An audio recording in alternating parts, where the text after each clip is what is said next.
ተመልካቾቻችን የመሴሾ ነው። መሴሾ በአባይ ቲቪ እና በመሴሾ ዩቲዩብ ቻናል የሚተላለፍ የምሽት የመዝናኛ ፕሮግራም ነው። የዛሬው የመጀመሪያው እንግዳችን ትንሽ ጎምቱ አንጋፋ የሆኑ እንግዳ ጋብዤላችኋለሁ። የዲቦራ ፋውንዴሽን መስራች ናቸው። ለበርካታ ዓመታት በተለያዩ መስሪያ ቤት የመንግስት ኃላፊነት ሰርተዋል። ፖለቲከኛም ነበሩ። አሁን ደግሞ ሰሞኑን የዲቦራ ፋውንዴሽን ሰሞኑን አንድ ፕሮግራም መርሃ ግብርም አለው። በስራዎቻቸውና በዚህ በዲቦራ ፋውንዴሽን ላወጋቸው የእንግዳ አድርጌያቸዋለሁ። አባዱላ ገመዳ ናቸው። አዎ በሙራን ልቀበላቸው።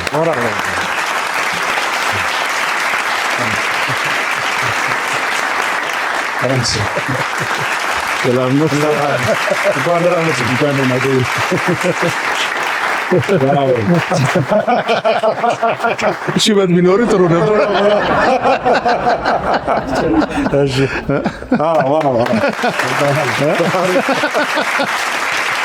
አንድ እንሆን ነበር ለማለት ነው። አይ ጣራ ቀይሬ እኮ ነው።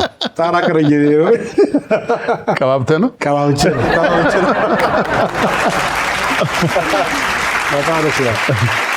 ያው ስለመጡ በጣም አመሰግናለሁ። እኔም አመሰግናለሁ ስለጠራችሁ። መሴሾ ከተጀመረ የመንግስት ባለስልጣን የነበረ ሰው ሳናገር የመጀመሪያ ነው። እኔም የጥንቱን ጋዜጠኛ በዚህ መንገድ ሳገኝ የመጀመሪያ ዜና የነበረ ሰውዬ መዝናኛ ሲያዘጋጅ የመጀመሪያ። በጣም የሚገርመውት የመጀመሪያ የታሪክ አጋጣሚ አንድ ነገር እንገሮት። እኔ በ1998 ዓ ም የመጀመሪያ ሚያዝያ 7 ዜና ሳነብ የመጀመሪያው አረፍተ ዜና የነበብኩት የአቶ አባዱላ ገመዳን ዜና ነው። አይገርም? ጥሩ ነገር ይሆናል። ቴሌቪዥን ገጭ ስል ያነበብኩት አረፍተ ዜና ዜናው እንዲህ ይላል። አንብበው። የደርባ ሲሚንቶ ፋብሪካ የመሰረት ድንጋይ ተጣለ ይላል። የመሰረት ድንጋዩን የጣሉት የኦሮሚያ ክልል ፕሬዝዳንት አባዱላ ገመዳና የሜድሮክ ባለቤት ሼህ አላሙዲን ናቸው ይላል። ጥሩ ማስታወሻ እና እንደው ኢንተርቪው ያደረኩት ቀን እናገራለሁ ብዬ ነበር የተናገረው። ጥሩ ማስታወሻ ነው። ቃለ መጠየቅ እንግዲህ እሳቸውን ለማድረግ በጣም ከባድ ነው። ብዙ ዓመት የሰሩ ስለሆነ ከየት እንደምጀምር ከበደኝ። ለእኔም ይከብደኛል። አንተ አይነት ጋዜጠኛ ለመመለስ ያው ወደኋላ ተመልሰህ የ20 ዓመት ትነግረኛለህ። እንግዲህ ሰው ከትጥቅ ትግሉ በኋላ የመከላከያ ሚኒስትር ነበሩ፣ ጀነራል ነበሩ። ከዚያ በኋላ ደግሞ የኦሮሚያ ክልል ፕሬዚዳንት ነበሩ። ከዛ የህዝብ ተወካዮች ምክር ቤት አፈ ጉባኤ ነበሩ። የትኛው ጊዜ ለእርስዎ የተለየ ትርጉም አለ? የትኛው ጊዜ ደስ ይለውታል? እኔ ከሁሉ በላይ ደስ የሚለኝ መከላከያ ሰራዊት የነበርኩበት ጊዜ ነው። የማስታውሰው ከውስጤ የማይጠፋው እሱ ነው። ቀጥሎ ያሉት ከህዝብ ጋር የቆየሁባቸው ናቸው። ሁሉም የራሳቸው ጉዳይ አላቸው።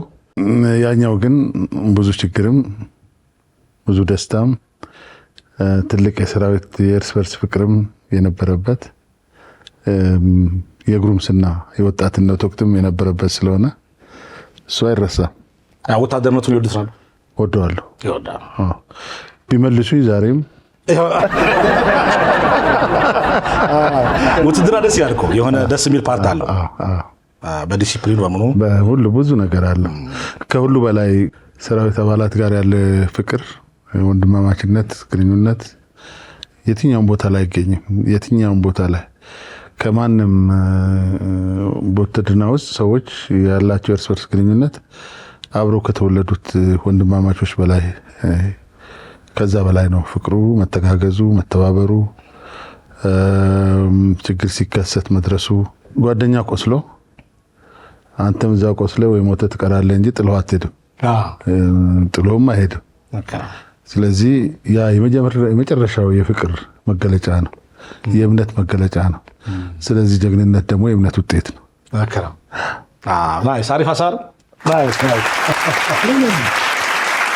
እንግዲህ አሁን እርስዎ ያው ጡረታ ወጥተዋል። በብዙ ዘመን ደግሞ ብዙ ሰዎች በመላው ዓለም እንደ እርስዎ ሸበቶ የሆነ ነው ፖለቲከኛ ሆኖ የሀገር መሪ የሚሆነው እና እኔ ጡረታ ባይወጡ ደስ ከሚሉ ሰዎች አንዱ ነኝ። እኔ ደግሞ በመውጣቴ በጣም ደስ ከሚላቸው ሰዎች አንዱ ነኝ። አይ ጥሩ ነው። እስቲ ወደ ልጅነቱ ልምጣና አንድ ፎቶግራፍ አሳየሁት። እስቲ ይሄ ፎቶግራፍ አለና የልጅነት ታሪኮን ሳነብ በጅጋ፣ አባጅፋር፣ ምናሴ የሚሉ ስም ነበሩት። ስሞትን ለማውጣት ክርክር ነበር አለ ይባላል። እንደው በአመታት ውስጥ እውነት ነው ላይ ነገር ክርክር ነበር? አይ ስለ መከራከራቸው የማውቀው ነገር የለም። ግን የልጅነት ስሜ አባቴ ያወጣልኝ ስሜ በጅጋ ነው። ያው ወፍራም ነበርኩ ያኔ ሳትቀንስ እና ከዛ የሚነሳ ይመስለኛል አለው። ትምህርት ቤት ከገባ በኋላ በተለይ ወደ 7ኛ ስገባ ከኛ ቤተሰብ ትንሽ የተማረ እና በሕክምናው ዘርፍ የተሰማራ አጎቴ ነበር፣ እናቴ ታናሽ ወንድም። እሱ ነው ስሙን ያሻሻለልኝ ትምህርት ቤት እንዲጠሩኝ እንዲመቻቸው። ምናሴ ያለው እሱ ነው እንዲጠሩኝ እንዲመቻቸው ነው። እንግዲህ ያኔ ስንማር እኔ 4ኛ ክፍል ምናምን ከሆንኩ በኋላ ነው አማርኛን ራሱን በደንብ በአግባቡ መስማት እንኳን የቻልኩት። ቤተሰቤ በሙሉ ኦሮምኛ ነው የምናገረው። ትንሽ ትንሽ ችግር ነበር። ትምህርት ቤት የሰማሁትን የተለያዩ አማርኛ ቋንቋዎችን ሰብስቤ ሄድና ለታላቅ ወንድማችን አለ፣ አሁን በህይወት የለም። እሱ ነው ትንሽ የሚያውቅ። እሱን እስቲ ይሄን እንዲህ ብለዋል እለዋለሁ። እሱም ደግሞ አወላግዶ ይነግረኛል። አወላግዶ የነገረኝም ጠዋት አወላግጄ ይዤ እመለሳለሁ አማርኛው። እና ትምህርት ቤትም ስትጠራ ምናምን ስትል ሞሮፍ እንደዛ እንዲሆን ያ ከዛ የሚመነጭ ነው የስሙ መውጣት ምናምንም እንደዛ። እና ግን አባጅፋር የሚባል አልነበረም እንዴ? አልነበረም። አባጅፋር ማን ነው የነገረኝ? የለም ሳስቼ ነው ማለት ነው። ከዛ በኋላ አባዱላ ሆነ። ከዛ በኋላ እሱ የራሱ ታሪክ አለ። አባዱላ ማለት ማለት ነው በገዳ ስርዓት ውስጥ የጦር መሪ ማለት ነው። የጦር መሪ የተለያየ አባገዳ የሚባሉት መሪዎቹ ናቸው። ፕሬዚዳንት እንደምንለው እንደዛ። ከዛ በኋላ የጦር መሪዎች፣ የህግ መሪዎች፣ ሌሎች ብሎ ይለያያሉ። የአባገዳ ተባለ። እንግዲህ በትጥቅ ትግል ውስጥ ተራ ከሆንክ ማንም የሚያስታውስ የለም። ቡድን መሪ፣ ቲም መሪ፣ ኃይል መሪ የምትሆን የሚያስታውስ የለም። ግን ከፍ ስትል መንግስት ይከታተላል። ስልክ ይከታተልና ካወቀ ቤተሰቦች ላይ የሆነ ችግር ሊደርስ ይችላል። ስለዚህ ወደዛ ከፍ ስትል የስም ለውጥ ይደረጋል። ለስምን ትለውጣለህ እና ያኔ ብዙዎቹ አሁን በህይወት አሉ። እነ ጀነራል ባጫ፣ እነ ኩማ ደመቅሳ በህይወት አሉ። ሌሎችም ያሉ። ስም እናውጣ ስንል አወጡልኝ። እነሱ ናቸው ያወጡት። እና ስሙን እነሱ ናቸው። ግን ሌላም በጣም ወደዋለሁ። ምክንያቱም ያኔ እንደ ታጋይ እንደ ወንድም እንደ ሁሉ ነገር በጋራ በነበርንበት ጊዜ ነው የአንተ ስም ይሄ ነው አንተ ስም ይሄ ነው ተባብለን። እኛ ዜና ስናነብ አባዱላን ዱን አንዳንዶቻችን እናጠብቅ ነበረ። አይጠብቅም እና አንድ ዜና ስናነብ አባዱላ ብለናል። አይ አብደላ አሉኝም ማለት አብደላ እና የምን አይነት ልጅ ነበሩ በልጅነት? እንደው እንደዚህ አይነት ይሄ መጨረሻ ከተወለድኩበት አካባቢ የወጣሁበት ነው። እቺ ማለት እቺ 17 ዓመቴ ነው። 17 ዓመቴ ነው። ምን አይነት ልጅ ነበሩ እሳቸው? ብቻ ምን አውቃለሁ። ፖለቲከኛ ባይሆኑ አባዱላ ምን ይሆኑ ነበር? አላውቅም። እንዴት አድርጌ ልመልስ? ምንድነው መሰለህ በዛ ዘመን ፖለቲከኛ ከመሆን ሌላ አማራጭ የለም። ምክንያቱም የለውጥ ዘመን ነው የነበረው። ይሄ ማለት አሁን እኔ የደርግ መንግስት የመጣበት የንጉሱ ዘመን የተቀየረበት ነው። እንደዚህ ለብሼ ከመውጣቴ በፊት አንዲት አዲስ አበባ ነበረች። 6ኛ ክፍል ትምህርት ቤት ሲዘጋ በክረምት አዲስ አበባ መጣሁ። አላውቀውም። ከአገሬ ከቦሩ ተነስቼ ቢሾፍቱ አድሬ በማግስቱ እዚህ ደረስኩ። ያኔ መኪና እንደዛ ነው የሚሄደው። እዚህ 66 ክረምቱ ላይ እያየሁ ነበር። ንጉሱን ከቤተ መንግስት ወስደው በቮልክስዋገን ጭነው ወደ 3ኛ ክፍል ጦር ሲወስዱ የተከተልን ነበርና ያ ነው እና ያኔ የሶሻሊዝም የኮሙኒዝም ነገር የመጣበት በጣም ብዙ የወጣቶች እንቅስቃሴ የተጀመረበት ምናምን ስለነበር ብዙ ሳይገባም የሚስብህ እሱ ነውና ያኔ ትንሽ ወደ ከተማ ከተጠጋ ከዚህ ውጪ አማራጭ አልነበረም እንጂ በልጅነት እንደው ይሄ ሆናለሁ የመምህር ሆናለሁ ምናምን ይላ ሐሳብ አልነበረም። በአጠገባችን የምናየው ነው የምንሆነው። እኔ መምህር ነው የምሆነው የነበረው ምክንያቱም ትንሽ ከረባት የለበሰ የምናየው አስተማሪ ነው። ብዙዎቻችን እንደዛ ነበር። ሌላ ፎቶግራፍ እኔ ይሄን ፎቶግራፍ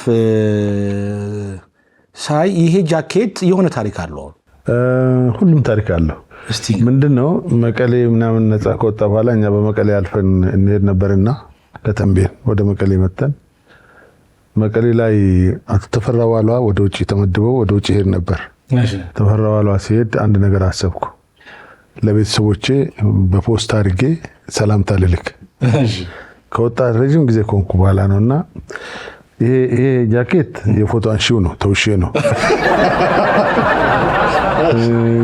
እኛ እንደዚህ አይነት ጫማ አድርገን አናውቅም። ይሄንንም ጫማ ተውሼ ነው።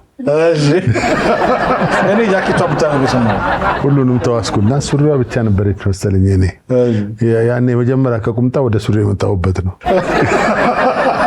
የመጀመሪያ ጊዜ። ስለዚህ ፎቶግራፍ ተነሳሁና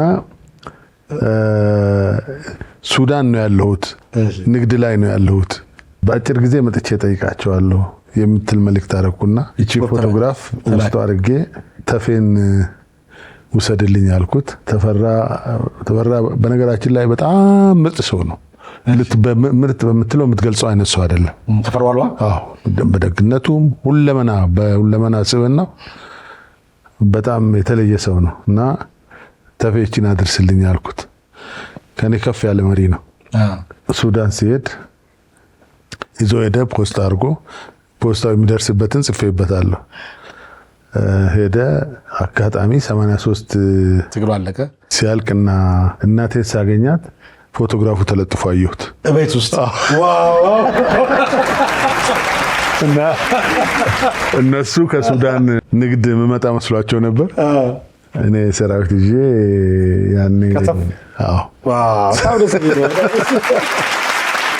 ሌላ አንድ ፎቶግራፍ እንዴ ወደ ትግሉ መጨረሻ አካባቢ ጌታ መጣት ፖስተር ማለት ገና በፊት ሰባዎቹ ውስጥ ሰባ መጨረሻ ላይ ውጊያ ነበር።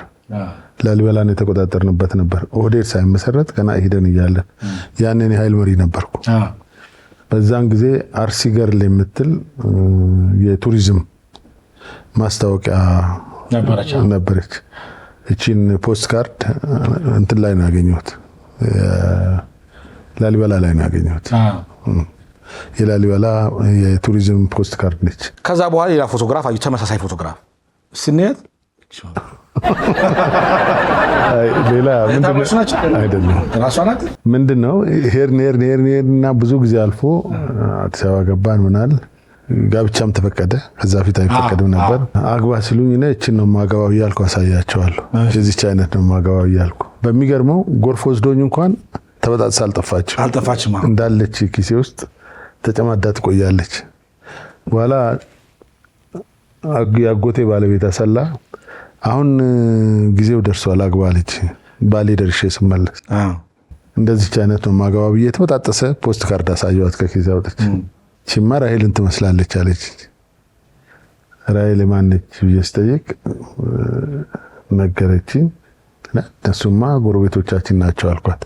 የራሄል ቤተሰቦች አጎቴ ጎረቤት ብቻ ሳይሆን እንደ ዘመድ በጣም የሚቀራረቡ ናቸው፣ ሐኪሞች ናቸው ሁሉና እንደዛ ብያት ዘጋው። በኋላ ሳይ እውነትም አያቴ ትልካታለች ሁልጊዜ ወደ ትምህርት ቤት ስትሄድ እኔ እዛ ስመጣ ራሄል ነች ማለት ነው። ራሄል ሆነች፣ የልጆቿ እናት ሆነች።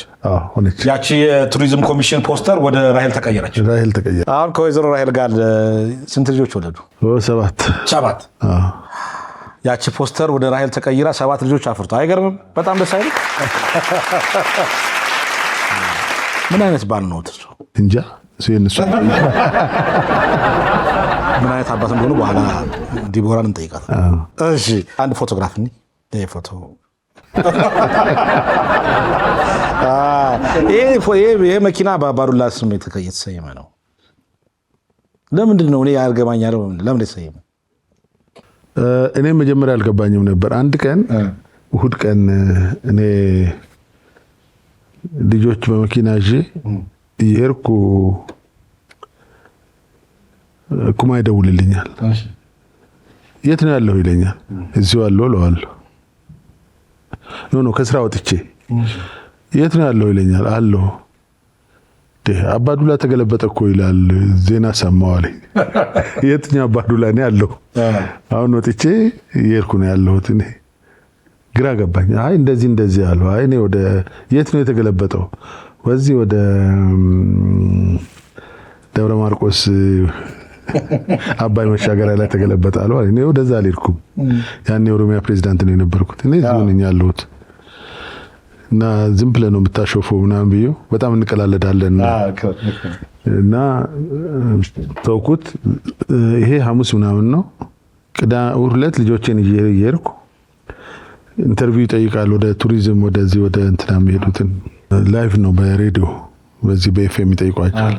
በምንድን ነው የምትሄዱት? በአባዱላ ነው የምንሄደው።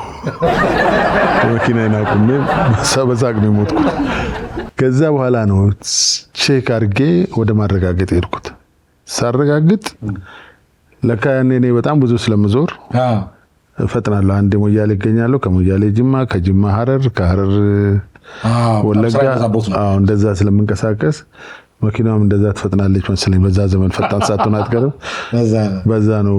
ግን በጣም አስገራሚው ነገር ጃፓን ሄድንና ለስራ ጉዳይ ካምፓኒ እንጎበኛለን። እንደዚህ ካምፓኒ ስንጎበኝ ለካ ጃፓን ስሪቶች ናቸው እና የኢትዮጵያ ላይ የሚሸጡት እንደነዚህ አይነቶቹ አባዱላ እየተባሉ ነው የሚነገራቸው። ብራንድ አድርገዋቸዋል። እዛም አባዱላ ብሎ ያስታውቀኛል። የስሜን ክፈሉኝ አልተቀበሉም። ብራንድ አምባሳደር መሆን ነበር ነው የስሜን ክፈሉኝ አልኳቸው። መሆን ነበረባቸው ብራንድ አምባሳደር። አዲስ መኪና የሚመጣ ከሆነ እንደዚህ አይነት መኪና ብራንድ አምባሳደር መሆን ነበር። አይ አሁን አለፈ። አይ እኔ አንድ ያጋጠመኝ ነገር ከዚሁ ከአባዱላ ጋር መኪና አንድ እኔ እየሄድኩ እያለሁ መኪናዎች ተጋጭተዋል። ሁለት መኪናዎች ተጋጭተው ምንድን ነው ምናምን ሲባል አይ አባዱላና ወያኔ ተጋጭተው። ወያኔዋ ትንሿ ነች። ትንሿ ወያኔ ዴክስ አባዱላና ወያኔ ተጋጭተው ነው ምንድን ነው ምናምን ሲባል በኋላ ጭቅጭቅ አለ። እዛ አባዱላ ነው ጥፋተኛ፣ ኧረ ወያኔ ነው ጥፋተኛ። ሰምተዋል? ሰምቻለሁ። እንደው ለማጣጣቅ ያነሳው እስቲ አንድ ፎቶግራፍ እንግዳ ሜጀር ጀነራል አባዱላ ገመዳ አይደል? እንግዲህ ከወታደርነት እስከ ሜጀር ጀነራል ማዕረግነት ደርሰው ወደ ሲቪል የተቀየሩ እኔ በህይወት ዘመን አልሰማሁም። ብቸኛ ሰው ሆኖት ማለት እንችላለን በኢትዮጵያ? ይሆናል አላውቅም፣ ግን የሰማሁት ነገር የለም። ይሄ እኔ የምድር ኃይል አዛዥ በነበርኩበት ጊዜ ነው። ይሄ ፎቶግራፍ ሜጀር ጀነራል ሆኜ የምድር ኃይል አዛዥ በነበርኩበት ጊዜ ነው።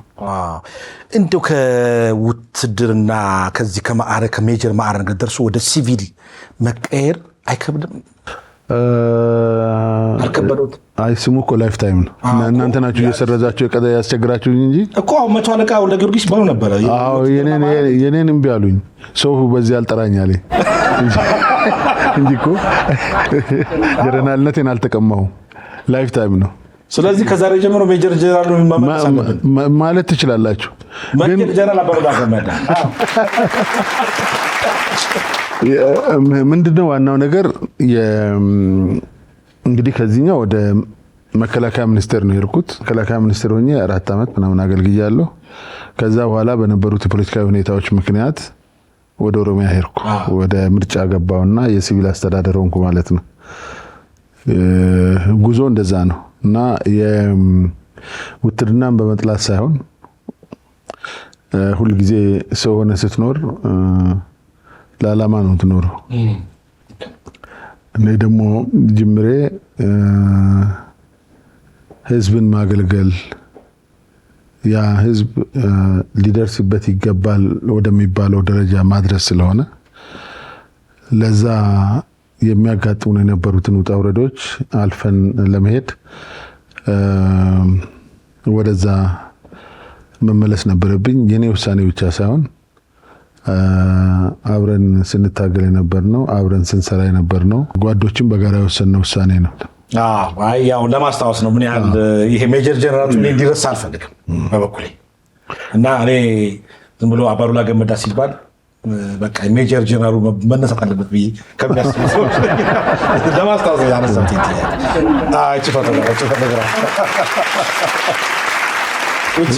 መዶሻዋ ነች። የመጀመሪያዋ ይቺ የህዝብ ተወካዮች ምክር ቤት አፈ ጉባኤ ሆነው የተቀመጡባት ቀን ናት አይደል? ግን ገና መዶሻዋን ሲረከቡ የሆነ ያሉት ነገር አለ ይባላል። ምን ብያለሁ? አይ ከአምባሳደር ተሾመ ጋር ሲረከቡ ሚስማሩ የታደም ነው ይባላል። አላልኩም። ምንድነው ብዙ ሰዎችን ያሳቀው ያን ያህል እንዳሳቀም እኔ ብዙ ያልገመትኩ በኋላ የተረዳኝ ከአምባሳደር ተሾመ ጋር ተቀብዬ ቃለ መሐላ ፈጽሜ ቦታው ላይ ቁጭ ብዬ የመጀመሪያው መምራት ሲጀምር የመጀመሪያው መዶሻ መታውና በጣም ሳቁ። በጣም ያሳቀኝ ነገር ምንድነው ሁሉም አለቆችም በኩል ደረጃ ያለን የነበርነውም ሁላችን እዛ ሁሉም ከኔ በታች ተደርድረው ቁጭ ብለዋል እና የተከበሩ ይሉኛል። የተከበሩ ስሜን ሲጠሩ የተከበሩ ጉባኤ ተሰጥቶኝ እናመሰግናለን። ይሄ ነገር እውነታቸውን ነው ውሸታቸውን ነው? ምክንያቱም አንተ እየተባባልን በየግምገማው ስንሰዳደብ ነበር። የተከበሩ ሲሉኝ እንደ ነገር ብዬ ሳቅ ገደለኝና መዶሻውን መጥቼ ሳኩ። ልክ እንደወጣው ያ መድረክ ጨርሰን ስንወጣ እኔ በዚህ ወጥቼ በዛ ጠቅላይ ሚኒስትር መለስ ወጡና ተገናኘን። መለስ የተከበሩ ያልከኝ እውነትህን ነው አልኩት። እኔም ብዬ አላቅም ያኔ ከኦፊሻል መድረክ ውጪ መለስ ነው የምለው። ሌላውንም እንደዛ በስም ነው የምጠራው። ሁላችንም እንደዛ ነው የምንጠራራውና ሳቀብኝና ያቺ መጀመሪያ መዶሻ ከያረቡ ቀን የተነበረው ስሜት እንዴት ነው?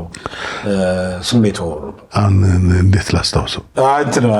የሆነ ነገር እንግዲህ ምንድነው ዋናው እንትን እውነት ለመናገር ከሆነ እኔ አፈጉባኤ መሆን ፍላጎትም አልነበረኝም። ለዚህ ትመረጣለህ ተብሎ ሲነገረኝም ሙሉ ቀን ነው የተከራከርኩት። አይገባኝም፣ አልሆንም። ይሄ የኦሮሚያውን ከጨረስኩ ነፃ ሰው ሆኜ ዝም ብዬ ልኖር። እኔ ኦፕሬሽናል ሰው ነኝ እንጂ የመድረክ ሰው አይደለሁም። ስራውት ከመጀመሪያው ጀምሮ እኔ ስራዬ አክቲቭ የሆነ ነገሮችን መሬት ላይ ማስፈጸም ላይ በውትድርናውም በሲቪል አስተዳደሩ እሱ እንጂ ይሄኛው ስላልሆነ ተውኝ ብዬ ትንሽ ተከራክሬያለሁ። ስለዚህ በድርጅት ውሳኔ ነው የገባሁት። ውሳኔ ነው እዚህ ትሆናለህ ተባልኩና ነው የገባሁትና በኋላ ነው ከሆነ በኋላ ያው በድርጅት ውሳኔ ታምናለህ። ራሴን አረጋግጬ ፓርላማ ምንድነው የሚለውን ለማጥናት የፓርላማን አሰራርና እዛ ውስጥ ያሉትን ነገሮች ለመረዳት ቢያንስ 6 ወር ጊዜ ወስጃለሁ። አንዴ አምነህ ከገባህ ደግሞ መስራት አለብህ። ከሰራ ደግሞ በዛች ባለ አቅምና ዕውቀት በነበረው ሁኔታ ውስጥ ለውጥ ማምጣት አለብህ። እኔ ስራዬን መስራት አለብኝ፣ ለውጥ ማምጣት አለብኝ። ስለዚህ የምሰራቸው ስራዎች ምንድናቸው ብዬ ጊዜ ወስጄ አጥንቼ ተረጋግቼ እዛ በኋላ ጥሩ አፈጉባኤ ሆኜ 5-7 ነው መጨረሻለሁ። መመሰገኑ አይገባም።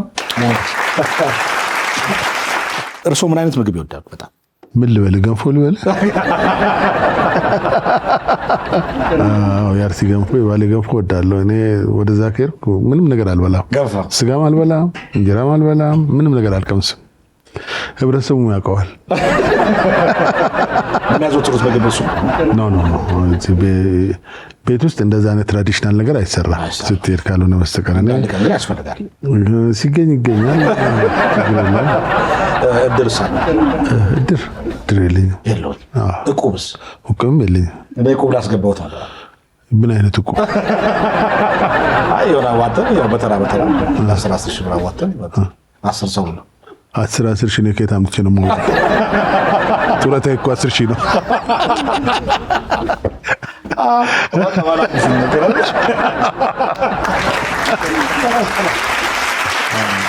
ያው ሰርግ ሄዳሉ እንደየ ሁኔታው። የአባዱላ ገመዳ የህይወት ፍልስፍና ምንድን ነው? እስከ መጨረሻው ሰዓት ድረስ ምድር ላይ ልታደርግ የሚገባን አስተዋጽኦ ማድረግ ነው። ማድረግ የምትችለው ማድረግ ነው። አንድም ቀን ከዛች ውጪ መውጣት የለብህም። አንድም ቀን የተሰጠን ጊዜ ማባከን የለብኝም ብዬ አምናለሁ። ቀሪ ዘመኑን ቀሪ ህይወቱን በምን ለማሳለፍ ያስባል? በዲቦራ ምክንያት ዲቦራ ፋውንዴሽን ተመስርቷል። በጣም ትንሽ ስራዎችን ጀምረናል። በጣም ብዙ ስራ ይቀራል። ማለት ከዚህ አኳያ ሊሰሩ የሚገባቸው በጣም ብዙ ስራዎች አሉ። እነዚህን ስራዎች በተሟላ መንገድ የሚሰሩበትና ተገቢውን ማህበረሰባዊ አስተዋጽኦ የሚያደርግበትን ሁኔታ መፍጠር ብዬ አምናለሁ። ሁለተኛ ያሳለፍኳቸው ትውልድ ሊማርባቸው የሚገቡ ያልጻፍኳቸው በሂደት ላይ አሉ። እነዛን ወደ ተግባር ለውጬ ለትውልድ ማስተላለፍ ፈልጋለሁ። የኔ እንትን ይሄ ነው። ደስ ይላል።